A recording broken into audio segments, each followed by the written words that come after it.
Bien, estudiantes, vamos a proseguir entonces con las cápsulas o videos de la segunda semana de Historia Constitucional y Formación Cívica. Como la semana anterior, recuerden que habíamos estado viendo en general los contenidos relativos a algunos conceptos, principios esenciales para el abordaje de la asignatura de las 7 semanas restantes, y hoy día ya vamos a iniciar propiamente tal esta semana con 3 cápsulas, 3 videos y un video tutorial para hacer mapas conceptuales asociados a una actividad que tienen que hacer la siguiente semana.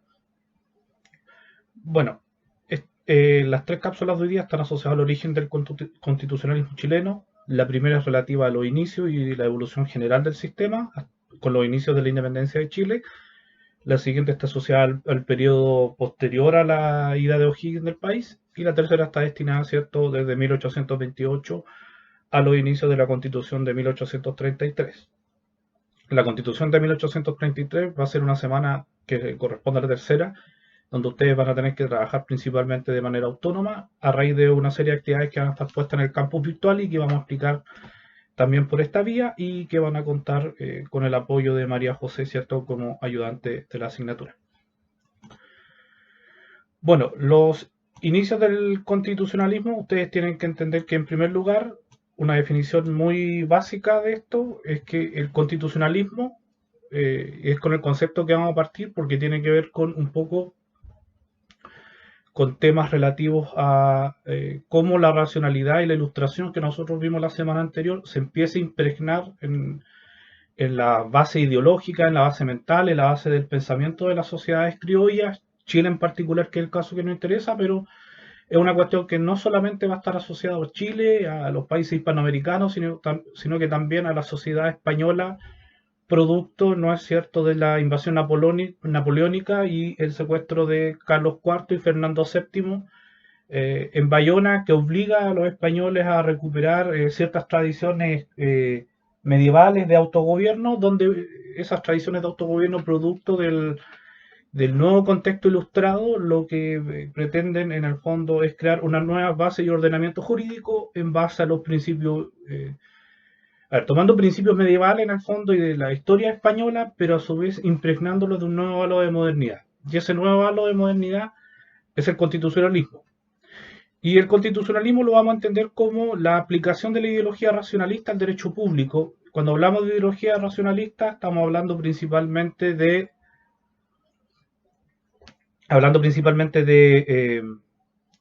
el cambio mental que va a proponer la ilustración, es decir, de que todos los fenómenos del ser humano y de la naturaleza son explicables por la razón.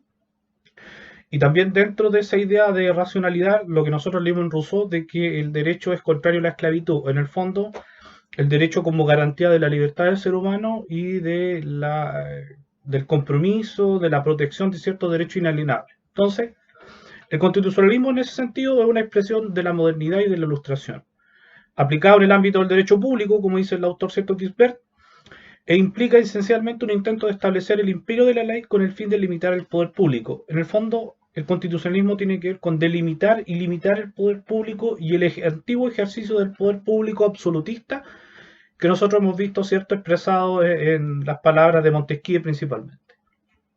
¿Cómo se hace esa limitación del orden público y ese establecimiento de un imperio, una ley? Se hace principalmente a través del establecimiento de un ordenamiento jurídico de las sociedades, y ese ordenamiento jurídico es lo que nosotros conocemos como las constituciones. Que recuerden que son cómo se regula el sistema político como parte de un entramado social mucho más amplio, y que a su vez reglamenta y ordena la funcionalidad del régimen político, entendido como las instituciones y las relaciones que hay entre ellos. Es un ordenamiento jurídico de una sociedad política mediante una constitución escrita, es decir, hablamos de una época donde lo escrito va a ser sumamente importante en la elaboración de ese grupo teórico. Por otro lado, también hay que entender de que esa constitución escrita, cuya supremacía significa la subordinación a sus disposiciones de todos los actos emanados de los poderes constituidos que forman el gobierno ordinario. Y ahí estamos ante el origen de la idea del Estado de Derecho, es decir, de que todos los poderes públicos, en el fondo, el Estado y el ejercicio del poder de ese Estado, y aquí volvemos a la semana anterior, sea como un recurso o sea de una manera relacional, aceptan esas disposiciones y se basan en esas disposiciones. Eso es el Estado de Derecho. Cuando el Estado en el fondo actúa conforme a estas disposiciones fijadas y organizadas por una sociedad y escrituradas. Bueno, insistir en el elemento escrito que antes no existía y que ahora ya está presente en la modernidad. Estos actos se integran en un sistema que busca asegurar la vida, la libertad y la propiedad del individuo. En el caso del finales del siglo XVIII y del siglo XIX, ¿cierto? Lo principal es garantizar el derecho a la vida, la libertad, entendida principalmente como una libertad económica, y la propiedad, sobre todo el derecho de propiedad asociado a estas nuevas ideas liberales que van predominando, ¿no es cierto?, en el mundo. Entonces tenemos principalmente que en el mundo hispanoamericano y en el mundo post revolución, ¿es cierto?, la industrial, la americana, norteamericana o americana, y la hispanoamericana, relativa a la independencia de los países chilenos. Recuerden las dos vías que nosotros hemos visto en la clase anterior, la vía atlántica y la vía continental. Ambas vías finalmente culminan en un proceso constitucionalista que podemos hablar y referirnos a él como un proceso modernizador del Estado. Es decir, organizar las sociedades políticamente a través de una constitución, de un ordenamiento jurídico, y ese ordenamiento jurídico crea el Estado de Derecho, que mediante el cual los poderes públicos terminan finalmente por actuar. Cuando los estados se salen de ese marco jurídico y organizado, sea porque hubo un proceso revolucionario, sea porque hubo una carta magna dada por alguien, una constitución, eso está fuera del marco del Estado de Derecho. ¿Qué buscan esos procesos constitucionalistas? Garantizar ciertos derechos. La libertad, la propiedad privada, la vida. Hoy en día hablamos de derechos sociales. En esa época, no eran en finales del siglo XVIII, inicios del XIX, los derechos sociales no estaban muy asociados, no estaban tan presentes en realidad, sino que principalmente era la libertad. Y por eso hablamos muchas veces que las constituciones del siglo XIX son liberales en ese sentido, que propugnan ciertas libertades donde más están establecidas. Al respecto de ese constitucionalismo y de esa idea, ¿cierto?, de crear Estado de Derecho, de crear constituciones, de modernizar el Estado en el fondo, de establecer y organizar el poder político público, nosotros en Chile vamos a ver la evolución en esta cápsula, los inicios de ese proceso constitucionalista y la patria vieja, ¿vale? Y en las siguientes cápsulas, veremos los siguientes aspectos. En cuanto a la evolución del constitucionalismo chileno, nosotros podríamos establecer al menos 4 grandes periodos. Cada uno de ellos con diferentes matices o diferentes formas de organizarse al interior. El primer periodo que vamos a ver en esta semana es el proceso de organización constitucional chileno, que va desde 1810 con la declaración de la Junta de Gobierno del 18 de septiembre hasta el año 1833, cuando ya el proceso formalmente se establece mediante una constitución que va a regir por 93 años a Chile, si es que no más, si es que no menos, perdón, disculpen, que la constitución de 1833, que es la que ha estado más tiempo vigente en nuestro país. Pensando obviamente que en el plebiscito del 18 de octubre se opta por cambiar la constitución actual. Entre 1833 y 1925 es el periodo de la Constitución de 1833, y ahí nosotros vamos a analizar en la semana número 4 al menos 2 interpretaciones de esa Constitución. La interpretación que uno puede llamar la interpretación tradicional y conservadora, y otra que es la interpretación liberal, que se corresponde a su vez con diferentes 2 periodos bastante marcados. Una interpretación de un periodo más autoritario como el conservador y de una interpretación liberal clásica como podríamos mencionarlo en el siglo XIX. A su vez después tenemos, ¿no es cierto?, la idea de la Constitución de 1925, que va a estar vigente desde el año 25 hasta el año 73, cuando deja de estar vigente a raíz del golpe de Estado, ¿cierto?, y que instala la Junta Militar hasta el año 1990. Y después viene lo que podemos llamar la Constitución del 80, con las reformas del año 2005 hechas por el presidente Ricardo Lagos, y podemos identificar 3 fases. Nosotros, de hecho, hasta el año pasado hablamos en constitucional solamente de 2 fases, hoy día hablamos de una tercera. La primera es la fase de la dictadura y la transición a la democracia, que dura hasta el año 2000 aproximadamente, lo que después podemos llamar la fase actual, que viene desde el 2005. Recuerden que estamos hablando desde un punto de vista de las constituciones como organización del poder político. La Constitución con las reformas del 2005 cambia radicalmente la manera de comprender el poder político como se establecía en Chile de manera tradicional. Ya no es la antigua no es como siempre, digamos, una manera distinta.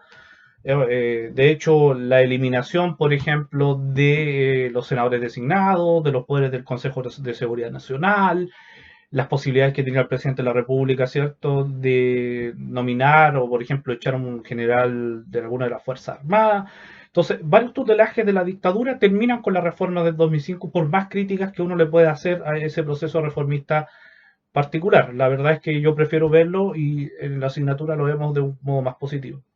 Y por último, el proceso que se inició el 18 de octubre, interrumpido por la pandemia, ¿no?, que tenía que ver con, en el fondo, una discusión constitucional. Va a haber un plebiscito ahora en octubre para ver si el pueblo chileno decide cambiar o no la constitución, y a partir del sí o el no se inicia un nuevo derrotero político en el país. Vamos a ver si es con la reforma vigente o es finalmente con un cambio constitucional mediante una convención constituyente, que en términos reales es una asamblea constituyente si uno la compara con la experiencia internacional, más allá del nombre que le podamos dar acá en el país, ¿vale? Esos son los periodos constitucionalistas en Chile entonces. Un origen en el periodo de independencia y de organización nacional, la constitución autoritaria con sus dos interpretaciones, la tradicional conservadora autoritaria y la liberal parlamentaria, como diría Julio Aice, la constitución del 25 y la constitución del 80 con sus tres fases. Esta es como la línea de tiempo que nosotros vamos a abordar a lo largo de toda esta semana.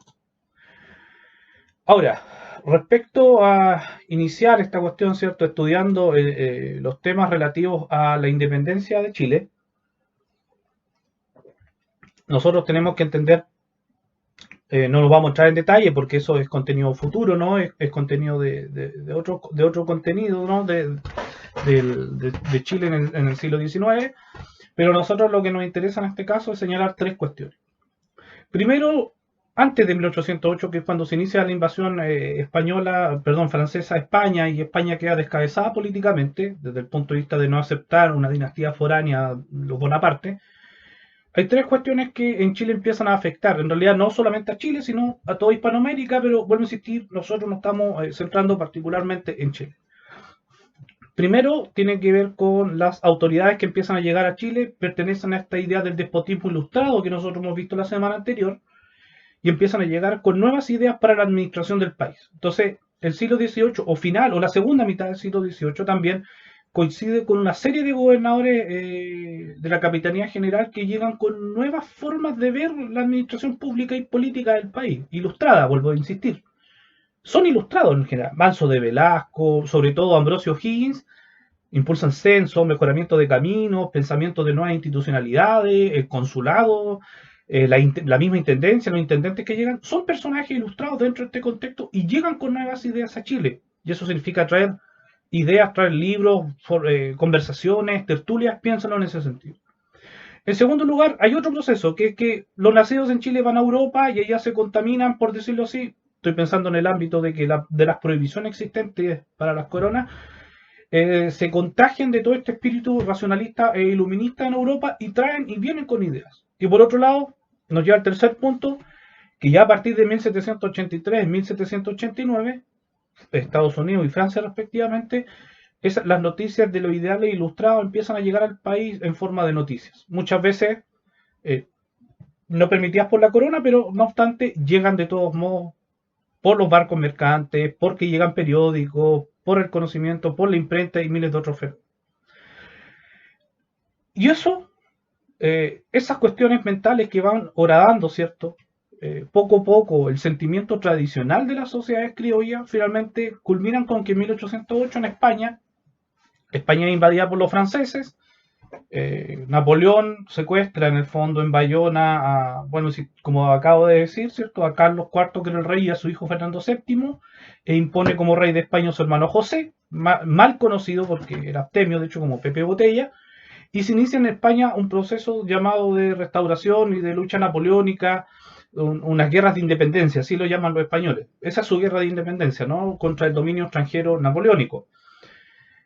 Como no había un gobierno, se instala un consejo de regencia que crea una nueva constitución, inclusive en 1802 en Cádiz, la Junta de Gobierno en Cádiz, y esa Junta de Gobierno hace un llamado en general al mundo hispanoamericano a que el pueblo español recupere las antiguas ideas medievales del autogobierno municipal, comunal, y en el fondo esas se constituyen, empiezan a constituir en juntas, que finalmente son la autoridad que ejerce el poder político en el nombre del rey de España, basándose en muchos casos en estas ideas liberales. Y ahí tienen ustedes el ejemplo de la Constitución de Cádiz, ¿no?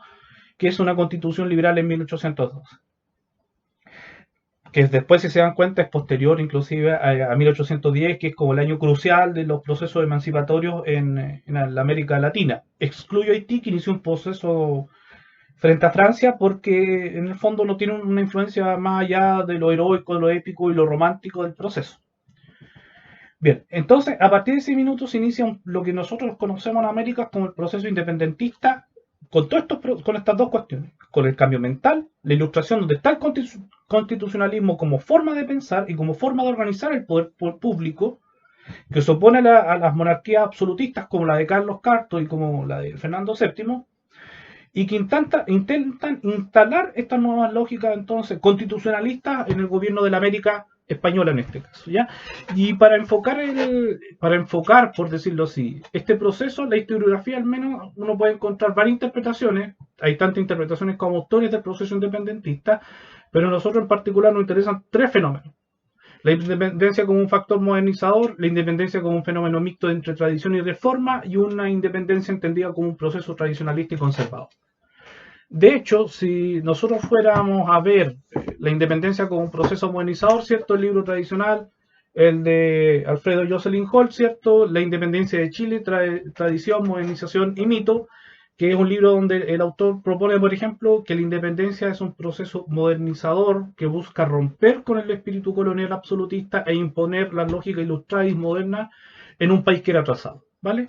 En el fondo, la independencia sería un proceso modernizador en lo político y desde esa modernización en lo político se instala el proceso constitucionalista como parte de esos procesos modernizadores dentro del país. Es decir, el constitucionalismo, la instalación de las ideas liberales, de la escrituración del poder, de la limitación del poder político, etcétera, son parte de ese proceso modernizador.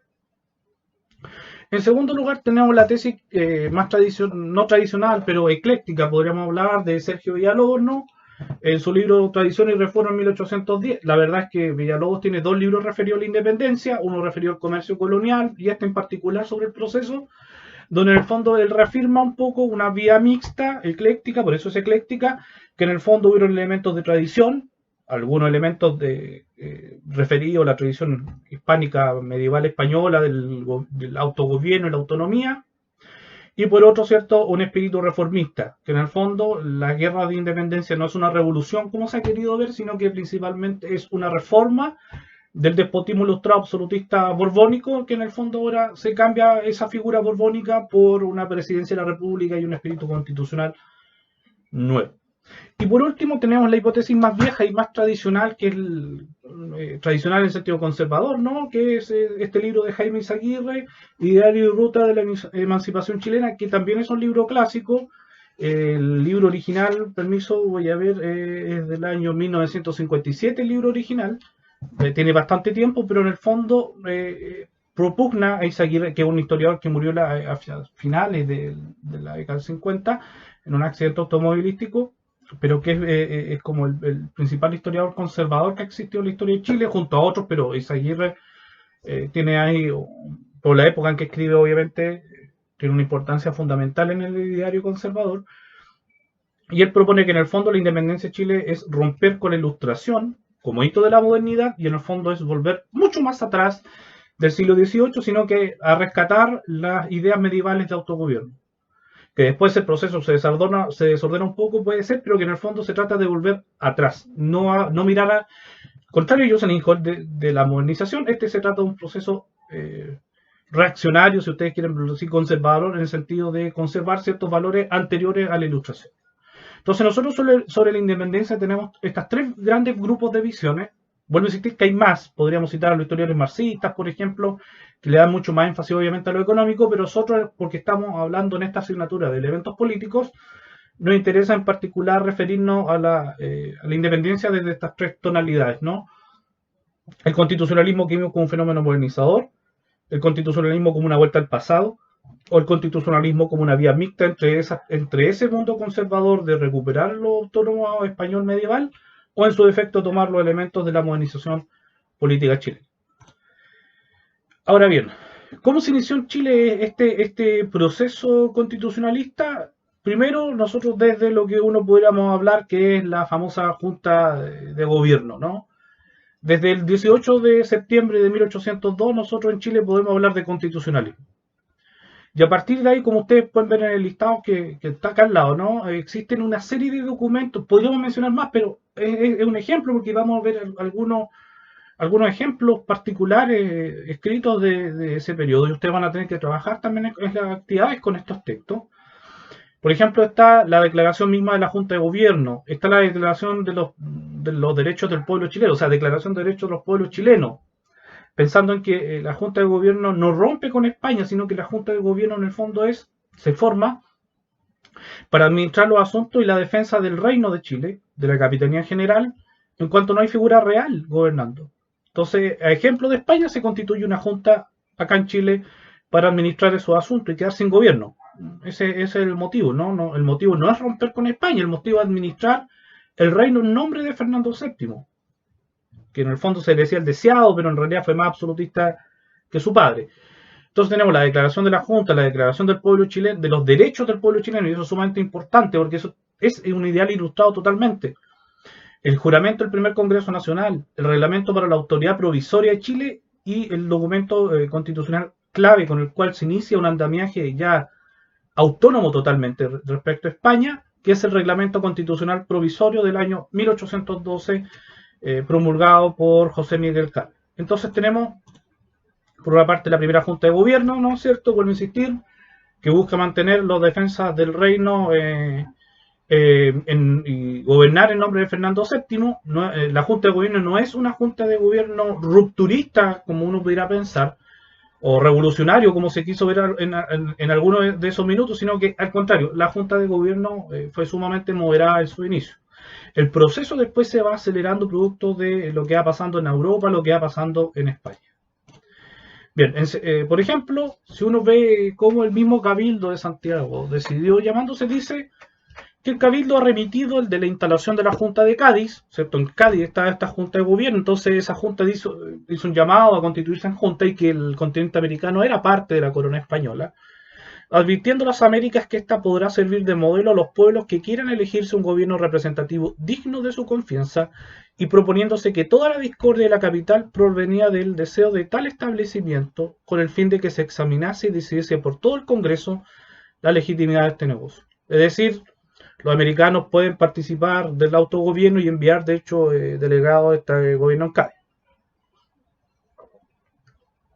Oído el procurador general que con la mayor energía expuso las decisiones legales y que este pueblo, al chileno, o sea, la idea de un pueblo, la idea no hablemos de una nación, hablemos de un pueblo, que hay un pueblo chileno, que le asistían las mismas prerrogativas y derechos que los de España para fijar un gobierno igual. La idea de igualdad ante la ley, que los americanos son iguales que los hispanos, ¿no? Que uno de los grandes conflictos que existía, y algunos se atreven a aventurarlo como gran causa de la independencia, el conflicto criollo, ¿cierto?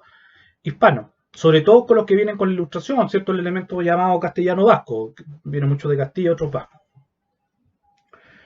Entonces, para fijar un gobierno igual, especialmente cuando no menos que aquellos haya amenazado de enemigos y de las intrigas que hacen más peligrosa la distancia, nuevamente la administración de la defensa del rey. Necesitado precaverla y preparar su mejor defensa, con cuyo antecedente es penetrado el muy ilustre señor presidente de los propios conocimientos y ejemplo de lo que hizo el señor gobernador de Cádiz, depositó toda su autoridad en el pueblo. La autoridad, no hay rey, entonces la autoridad revierte al pueblo, el pacto, ¿no? No hay rey, por tanto no hay pacto, no hay con quién firmar ese pacto nuevo, para que acordase el gobierno más digno de su confianza y más propósito, ¿cierto?, a la observancia de las leyes, de leyes y conservación de estos dominios a su legítimo dueño y desgraciado monarca, el señor don Fernando VII. Entonces, hablamos por tanto de que en este proceso la Junta lo que hace es decir, primero, Fernando VII es el legítimo monarca, pero no puede gobernar porque está capturado, por tanto es el gobierno, que no es la administración del Estado, ojo con eso. Lo que pasa entonces es que hay que buscar quién va a administrar esa cuestión y el pueblo, y esta es la lógica colonial española. Colonial me refiero colonial anterior a la ilustración, de adoptación medieval, es que el cabildo, por eso el cabildo de Santiago es el que se reúne, el cabildo abierto, los vecinos, ¿cierto? deciden tomar en sus manos este gobierno provisorio de manera de proteger los intereses de la monarquía. En esas proclamas de la época, donde hay un grupo que es más radical, cortar totalmente con España, y donde hay un grupo que es más pro monarca, ¿no? Que más reaccionario, conservador, está la llamada Declaración de los Derechos del Pueblo Chileno, y dice, en esa declaración se dice: el pueblo de Chile, voy a insistir, la idea de reconocimiento de que hay un pueblo de Chile, no una nación, vuelvo a insistir, pero sí un pueblo de Chile, un conjunto de personas que habitan un territorio en particular, con su historia en particular, que por la primera vez de su existencia es llamado, primera vez de su existencia, es decir, el reconocimiento al pueblo de Chile. Y por primera vez y aquí viene la idea constitucionalista y la idea de la ilustración, es por primera vez llamado a examinar sus derechos y reconocer el pacto. Ahí está la idea de Rousseau, ¿no? La idea del pacto. Que debe unirle en sociedad, convencido de que en las circunstancias actuales de la España y de la combustión general de América, es imposible permanecer más tiempo en un estado de expectación y apatía, que la suspensión en que se ha mantenido por 4 años aumenta cada día el desorden interior, que es consiguiente a la incertidumbre y la carencia de una organización política. No hay rey, han pasado 4 años, 2 años, 4 años, entonces hay que empezar a organizar el trabajo de lo que pasa en Chile, y eso implica revisar el pacto, revisar esos derechos. En cualquier estado, mudanza o circunstancias de la nación española, ya existen en Europa, ya en América, el pueblo de Chile, es decir, existe la existencia del pueblo, y ese pueblo tiene soberanía, y vuelvo a decir, reconoce un pacto, reconoce sus derechos, y dirige perpetuamente su gobierno interior bajo una constitución justa, liberal y permanente. Es decir, la idea del llamado de hacer estos textos legales que, vuelvo a insistir, ordenan el poder público y lo limitan. Y en esa limitación, esa constitución debe ser justa, liberal, de libertades, a eso se refiere por si acaso, no de ideario liberal en particular, y permanente. En ese contexto, la evolución constitucional de Chile en este periodo en particular está marcada por esos 4 textos iniciales, ¿cierto? De la patria vieja y la independencia. Está el reglamento constitucional de 1812, el reglamento constitucional de 1814, el reglamento constitucional del 18 y de 1822, que son en el fondo los primeros textos que empiezan en Chile a hablar un poco y a referirse un poco a esta idea constitucionalista, a establecer textos legales para ordenar ese poder político.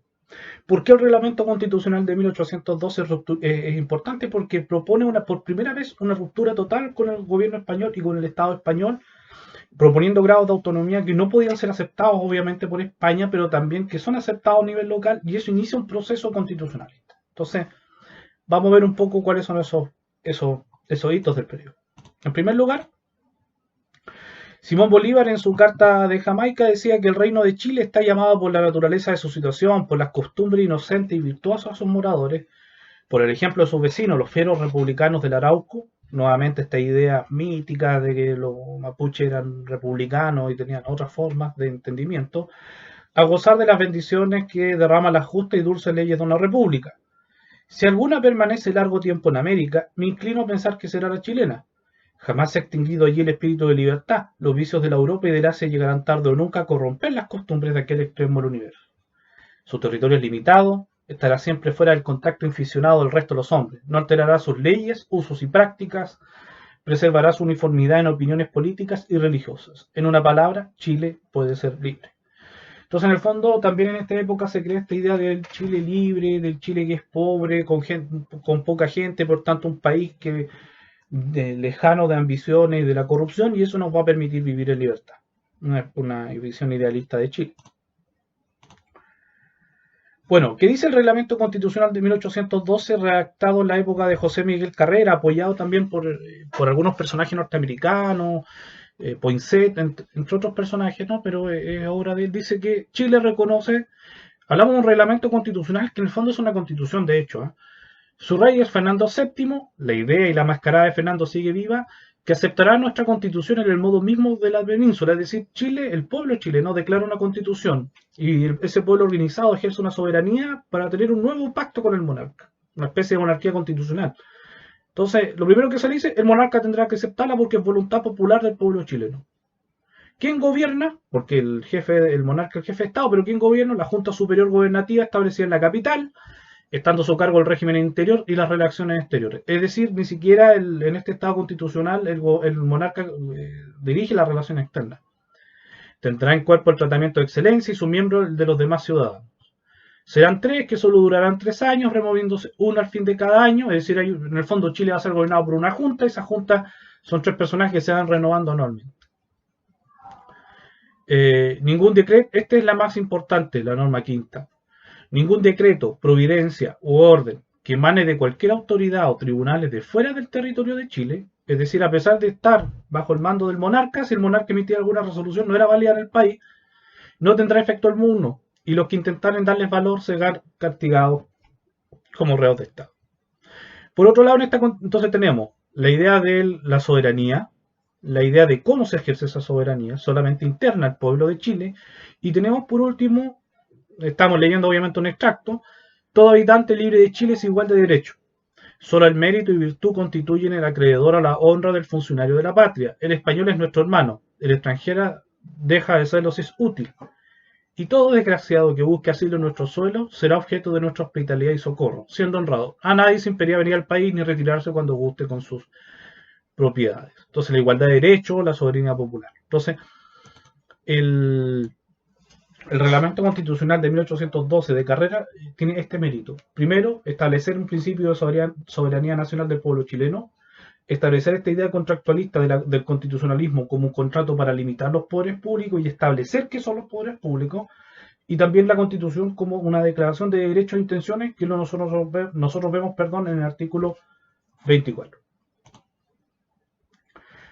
Bueno, la guerra de independencia nosotros nos vamos a meter en los hitos principales, las batallas, eso, porque no es tema de aquí, pero lo que importa saber, ¿cierto?, es que los patriotas pierden en Rancagua, se ven obligados a exiliarse en Mendoza, después se inicia la Patria Nueva con una invasión, con la batalla de Chacabuco y la batalla de Maipú, donde finalmente, ¿cierto?, el país queda relativamente liberado del dominio español, y dentro de ese contexto están, entre otras cosas, por ejemplo, la llamada Proclama de Independencia de O'Higgins, ¿cierto?, que otro documento, no lo vamos a leer entero, pero es para que más o menos ustedes vayan entendiendo cómo operan estos fenómenos, ¿no? La fuerza ha sido la razón suprema que por más de 300 años ha mantenido al Nuevo Mundo en la necesidad de venerar como un dogma la usurpación de sus derechos y de buscar en ella misma el origen de sus más grandes deberes. Era preciso que algún día llegase el término a esta sumisión, pero entre tanto era imposible anticiparla. Entonces, en el fondo, la proclamación de independencia, y vuelvo a limitar, el Estado absolutista, la monarquía absolutista hispánica, en el fondo, es vista como un Estado absolutista, negativo, tiránico, por tanto, donde el poder público no está limitado, y en esta nueva idea de independencia de estos países hispanoamericanos, aquí tenemos el caso chileno, está la idea de limitar ese poder durante 300 años. ¿Ah? Entonces aquí mandamos que los libros del Gran Registro, en el fondo los pueblos aceptan esta proclama de independencia, entonces está esta idea de la soberanía popular. ¿Qué otras cuestiones? Y ahora, ¿qué interesa? Comparar un poco cuáles son estos primeros textos legales que se van a establecer en Chile. Primero, que hemos dicho que son 4, ya hablamos del reglamento constitucional de 1812. En las vísperas de la batalla de Rancagua hay un segundo reglamento que tiene que ver con los enemigos de Carrera, que crean otro reglamento. Y también la época de O'Higgins, que cuando culmina el proceso de independencia asume el mando del país durante al menos 3 años. El 18 instala una nueva constitución, el 22 que va a ser provisoria, la del 21 una que va a ser ya permanente, y finalmente el año 1823, como sabemos, O'Higgins se ve obligado a irse del país. Cuestión que vamos a analizar en la siguiente cápsula video. ¿Qué nos interesa a nosotros? Examinar un poco los intereses constitucionales que están presentes en estas primeras 3 fórmulas reglamentarias constitucionales del país, que son sus primeras constituciones, en el fondo en este lapso de 10 años, de 1812 a 1822, cuáles son los ideales constitucionalistas de acuerdo a que nosotros hemos visto. Y ahí nosotros dividimos en esta tabla para que ustedes vayan comparando en el futuro cuando les pida este trabajo. Tienen el ejemplo aquí. Están por poder. Podríamos haber fijado otras comparativas, sí, pero lo vamos a hacer por poderes, ¿no? Ahora, ¿quién promulgó cada una? La del 1812, hay una comisión integrada por Carrera, por Poinsett, por Sudaña, ¿cierto? Por una junta de gobierno carrerista. El poder ejecutivo, ¿cierto? Una junta superior gubernativa que ejerce el poder en nombre del rey, ¿cierto? 3 ya hemos visto con 2 ministerios. El poder legislativo son un senado de 7 miembros electos por las provincias. El poder judicial es ejercido por los tribunales y jueces ordinarios, y otras cosas de interés, ¿cierto? Garantiza algunas libertades. O sea, es un texto, por eso se llama reglamento, es más limitado, no es un texto constitucional tradicional. El reglamento del 14 lo elabora una comisión, se fija un cargo de director supremo, es decir, no hay una junta de gobierno propiamente tal, sino que hay un gobernante en el Poder Ejecutivo, el director supremo, figura que va a existir en Chile hasta 1826, con facultades que son amplias y limitadas, que dura 18 meses en el poder, reelegible por el Senado y los municipios, y son 3 ministerios. Por legislativo se mantienen los 7 miembros. Ya en los textos constitucionales, ¿no? Ya los que no son reglamentos, que no está la figura todavía de Fernando VII, sino que cuando ya el 18, el 22, se acepta la República y se acepta la independencia como un proceso formal, tenemos cierto que en la Constitución de 1818 la hace el gobierno O'Higgins, de inmediato termina la guerra de independencia, es aprobada por un plebiscito por las provincias del país.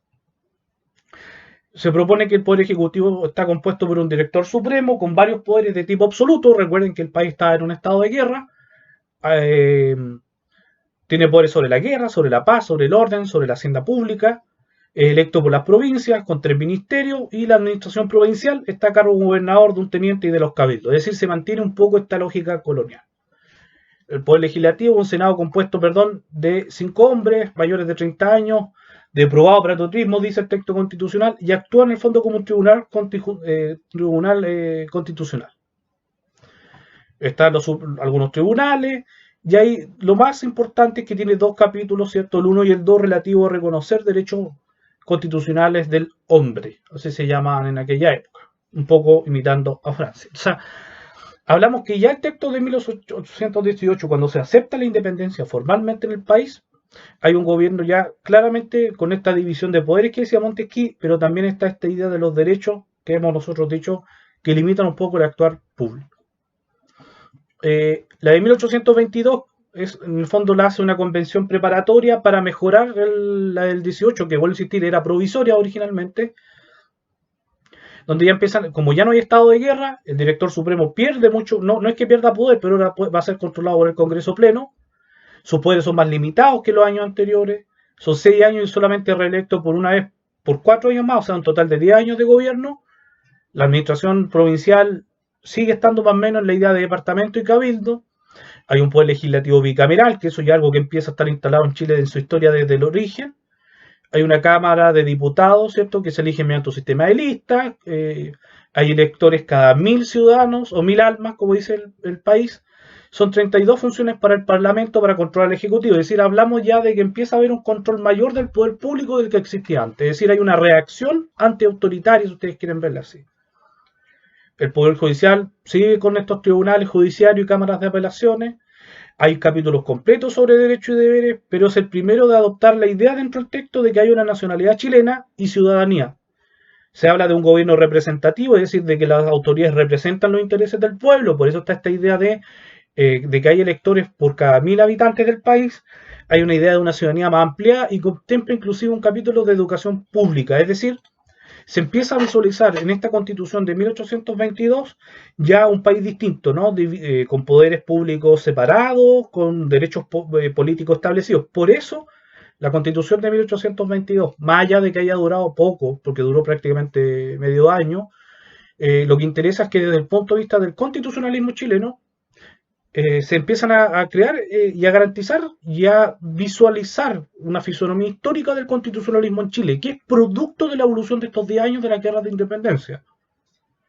La autonomía, la soberanía, la idea de ciudadanía, la idea de derechos políticos, la idea de cómo limitar y relacionar los poderes del Estado, todo esto en un periodo de guerra, en un periodo de gran excepción militar principalmente. Entonces, todos estos temas políticos finalmente empiezan a crear un nuevo sentido. ¿Ah? Ahora, la valoración histórica del periodo es que primero, en todos estos textos constitucionales lo que tenemos nosotros es la circulación escrita de la idea del pensamiento ilustrado, es decir, son expresión directa de ese pensamiento ilustrado. Por tanto, estamos hablando de la instalación de un proceso moderno. Yo en lo personal adhiero a esas tesis, ¿no? También tenemos que la mayoría de los actores políticos de la época adhieren al despotismo ilustrado y su famosa frase: Todo para el pueblo, pero sin el pueblo. En todos estos procesos constitucionales no participa el gallán, no participa el campesino, sino que es parte de la élite dentro de su ideal ilustrado, ¿no?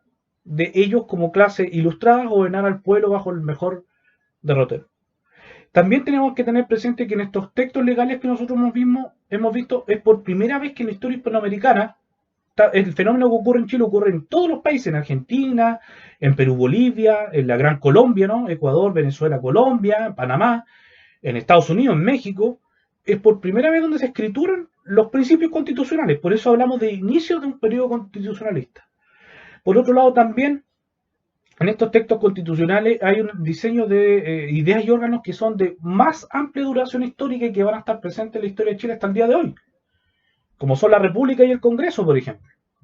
Es más, si ustedes ven, por ejemplo, el acuerdo que se firmó para el plebiscito y la futura convención constituyente, uno de los puntos establece de que Chile no puede cambiar su forma republicana de gobierno. Y eso tiene que ver con una tradición constitucionalista histórica iniciada en este momento.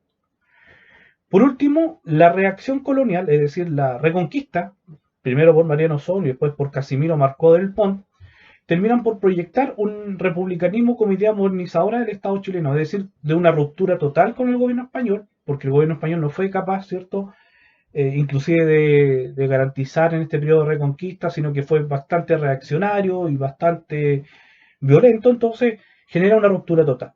Y en este proceso de ruptura total se empiezan a añadir los ideales anteriores.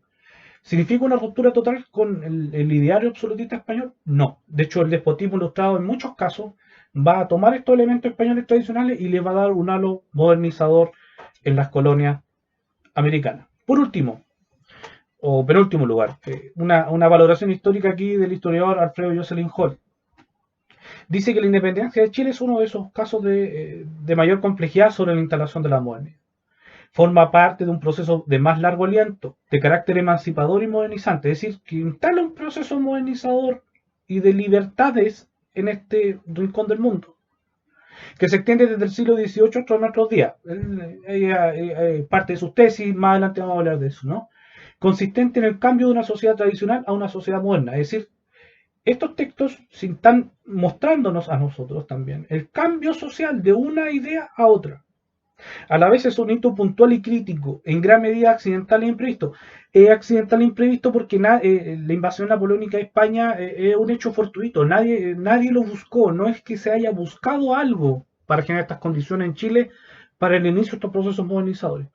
Pero el quiebre político en España entonces instala unas nuevas lógicas modernizantes, ¿ya? Eso es lo que nosotros nos tiene que quedar claro. Y dentro de esas lógicas modernizantes, la más importante es el constitucionalismo, para los efectos que nos interesa a nosotros la asignatura. Entonces, en síntesis, los inicios del constitucionalismo chileno están vinculados a cómo se van adaptando estas nuevas ideas ilustradas en Chile a raíz del proceso emancipatorio.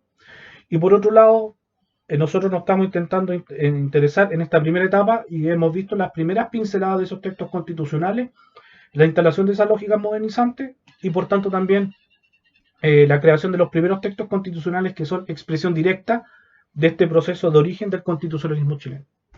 No olvidando que el constitucionalismo tiene que ver con la instalación de estas lógicas racionalistas en textos escritos que limitan que limitan el poder público. ¿Cuál es la limitación?